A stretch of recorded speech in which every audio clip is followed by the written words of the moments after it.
Praise the Lord. இன்றைய தியானம் எபிரேயர் 10ஆம் அதிகாரம் 19 முதல் 25 வரை. ஆகையால் சகோதரரே, நாம் பரிசுத்த ஸ்தலத்தில் பிரவேசிப்பதற்கு இயேசுவானவர் தமது மாம்சமாகிய திரையின் வழியாய் புதிதும் ஜீவனுமான மார்க்கத்தை நமக்கு உண்டு பண்ணினபடியால் அந்த மார்க்கத்தின் வழியாய் பிரவேசிப்பதற்கு அவருடைய இரத்தத்தினாலே நமக்கு தைரியம் உண்டாயிருக்கிறபடியினாலும், தேவனுடைய வீட்டின் மேல் அதிகாரியான மகா ஆசாரியர் நமக்கு ஒருவர் இருக்கிறபடியினாலும், துர்மனசாட்சி நீங்க தெளிக்கப்பட்ட இருதயம் உள்ளவர்களாயும் சுத்த ஜலத்தால் கழுவப்பட்ட சரீரம் உள்ளவர்களாயும் உண்மையுள்ள இருதயத்தோடும் விசுவாசத்தின் பூரண நிச்சயத்தோடும் சேர கடவோம். அல்லாமலும் நம்முடைய நம்பிக்கையை அறிக்கையிடுகிறதில் அசைவில்லாமல் உறுதியாய் இருக்க கடவோம்.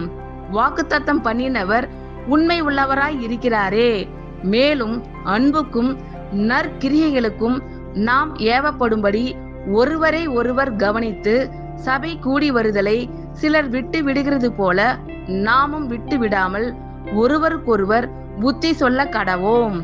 நாளானது சமீபித்து வருகிறதை எவ்வளவாய் பார்க்கிறீர்களோ அவ்வளவாய் புத்தி சொல்ல வேண்டும்.